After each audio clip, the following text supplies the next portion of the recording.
Hey y'all. So I almost not made it. Um, this week has not been an easy week for me, and I almost not did this video. But here we are. I decided I'm going to keep moving forward with my life and continue doing what I was doing. So the last video that I made, is got untitled video. I don't know what's going on with the naming of that, but I'm gonna try and rename it. But I was talking about um just in general how spiritual energy goes from spiritual energy to physical energy. So this is gonna be part 2 of that video. So I'm just gonna touch on the same topics that I touched on last time, and I'm going to go deeper into detail. And I'm gonna try and get myself together because I'm all over the place right now, but we're here. So the first topic that I touched on was how things happen in the spiritual realm before they happen in the physical realm. So in order for you to be aware of this whole process, you have to see what's in the spiritual realm before it happens in the physical realm, for you to be aware of this process going from spiritual realm to physical realm. So how can you be aware of what's happening spiritually? And I have my notes, so I'm gonna be looking down. So in my opinion, I feel like there's two different groups of people when it comes to being aware of spiritual energy and what's going on in the spiritual realm. So you have gifted people, and you have everyone else. Not to say that gifted people are better than, common folk or whatever, but and common folk is not a bad term, at least not coming from me. Gifted people are just people who have a higher sensitivity, a stronger sensitivity to something specific. So for those gifted people, they would be called clairvoyant, seer, psychic, depending on who you're talking to. And the way that these people are more intensely sensitive to the spiritual energy and the spiritual realm is that their third eye chakra, their third eye or their spiritual eye is more activated and is more open. And they just have a different disposition spiritually than most people or than other people. And so these people, I want to say their third eye, their spiritual eye is always kind of open, maybe even from the time that they're born. And they may not have always realized what it is that they're experiencing or even seeing. I feel like it's always kind of been a thing for me, being able to just all these visions in my head, and they're so strong, and I think that's part of what makes me an introvert. So my inner world is just so rich and so vivid and so colorful, and all these things mean something to me. All of these things will kind of lead me down the path of researching stuff and reading books and just having all these questions about things that people don't normally think about on a regular basis. And so they will have visions or premonitions, or even sometimes they come in the form of persistent thoughts, like a thought that just always on your mind, and it might go away but it comes back. and it's just as intense as it was before. So this is kind of what those gifted people, clairvoyant, seer, psychics, this is kind of what they would deal with, more often than not, and more often from a younger age too. And then you have, everyone else who is not necessarily gifted in their area, but everyone is capable of seeing into the spiritual realm and or experiencing the spiritual energy before it becomes physical. And one of the main things that everyone has that kind of connects them to the spiritual realm, and some people have to work at it more than others, but everyone has an imagination. And like I said in the other video, you can't physically pinpoint imagination in your brain. So imagination is purely spiritual energy. It's not physical, and thoughts in the form of images are energy. So your imagination is just your thoughts being formed into images, and that is a form of energy. You have an MRI, you have a thought, they see the electricity going around in your brain. So that's those thoughts that are moving around in your brain as energy. And that electricity is going between those neurons in your brain. So how can I say it?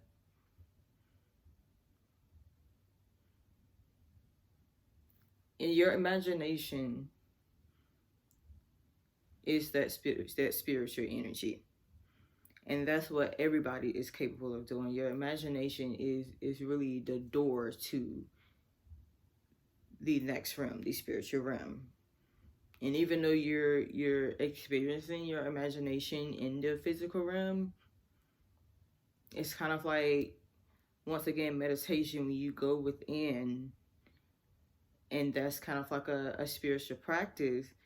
And that's because in your brain, you're imagining things, and you might not be deliberately imagining everything that comes up, but imagination is like two ways. You can control it, and it can be affected by whatever spiritual energy is around you.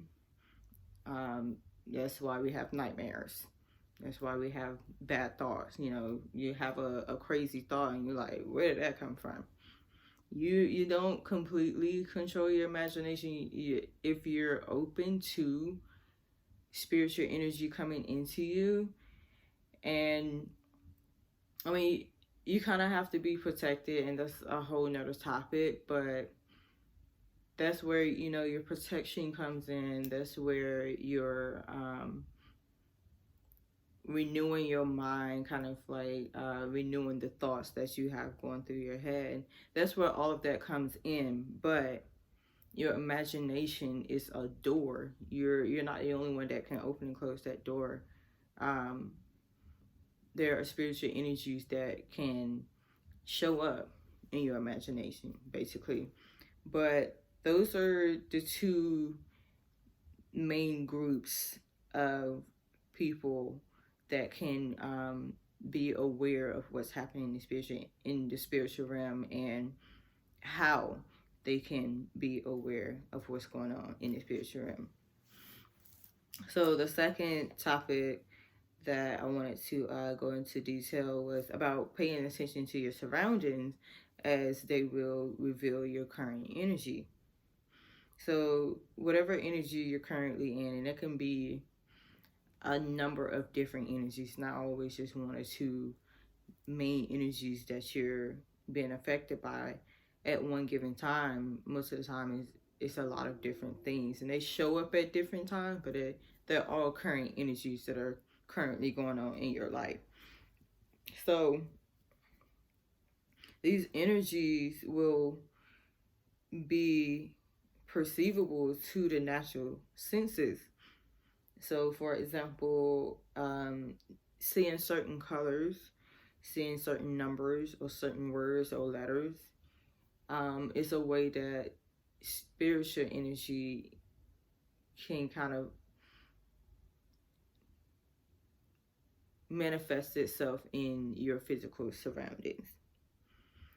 And colors and numbers and words, those are kind of some of the simpler ways. And I say simple because it's something that it can just kind of show up without you really interacting with anyone or anything.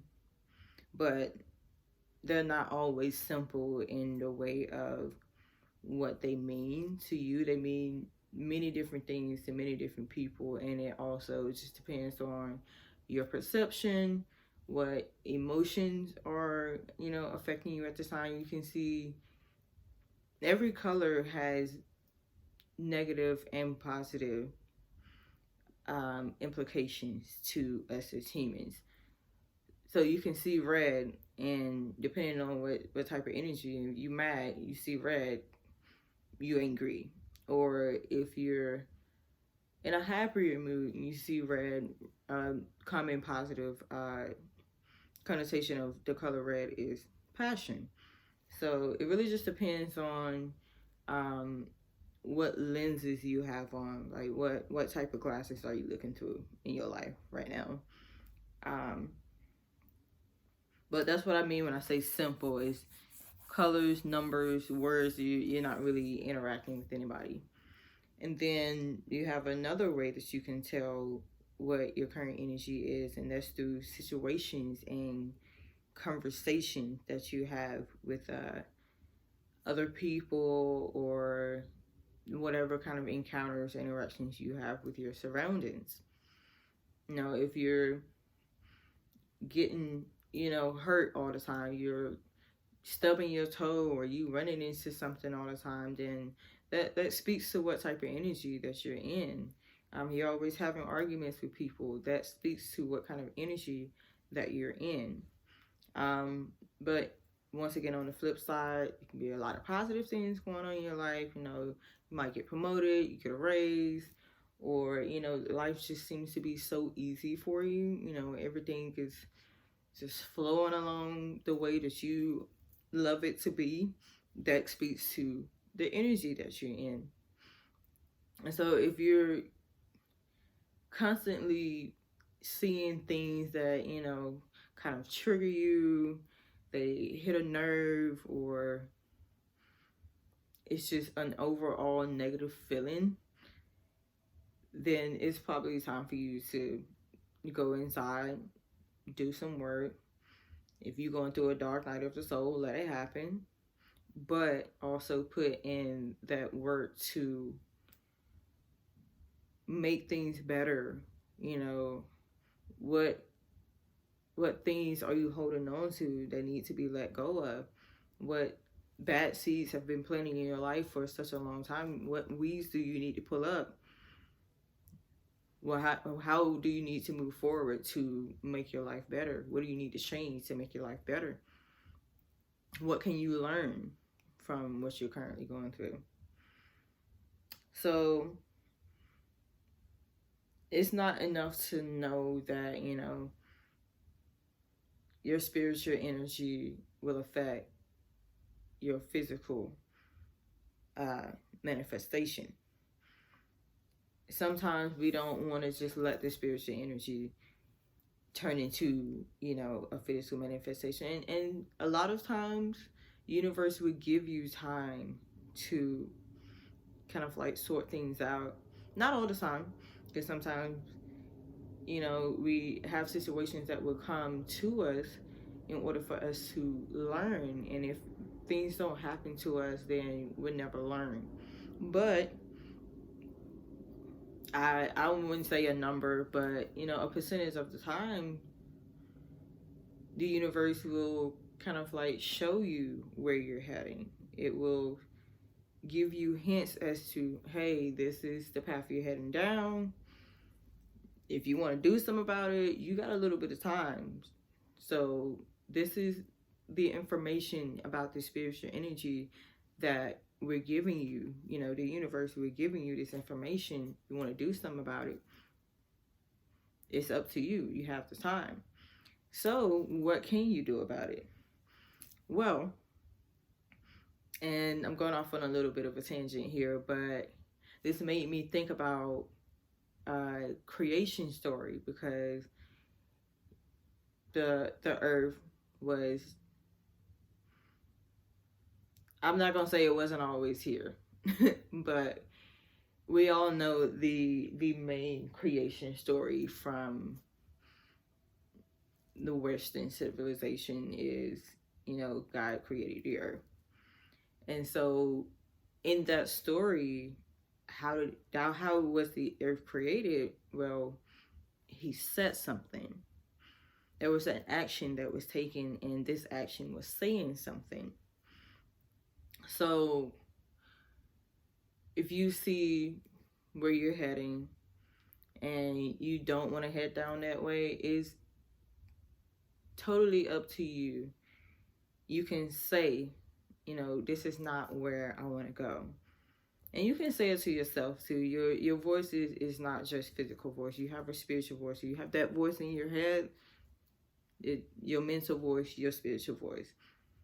You don't have to, you know, say everything out loud. But if you want to, that's fine too. But sometimes it can help to say, you know, this is not where I want to go. And just taking the time to acknowledge that and say that, it will sometimes be the catalyst for you changing whatever needs to be changed, so that you can manifest something better or different.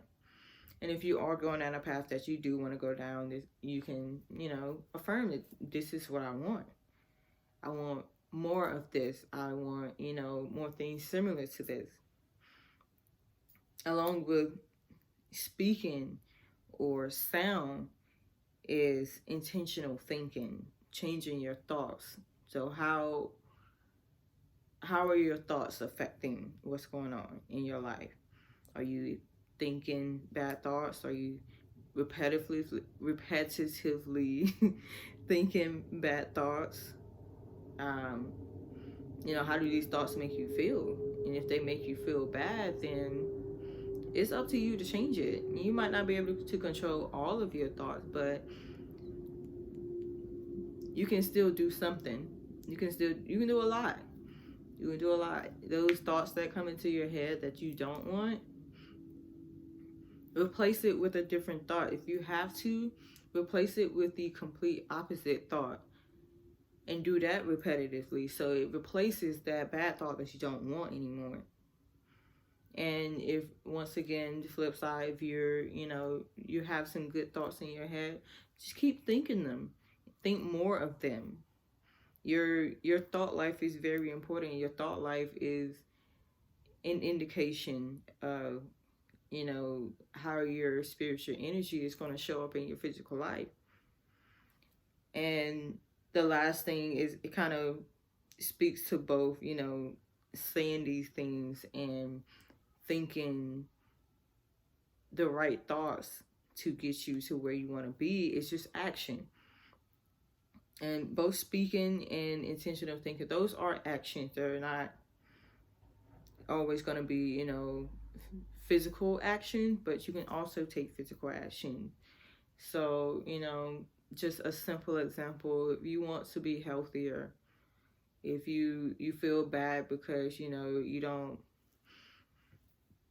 like where your health is, you don't feel, generally on a regular basis, you don't feel well, you can eat healthier foods.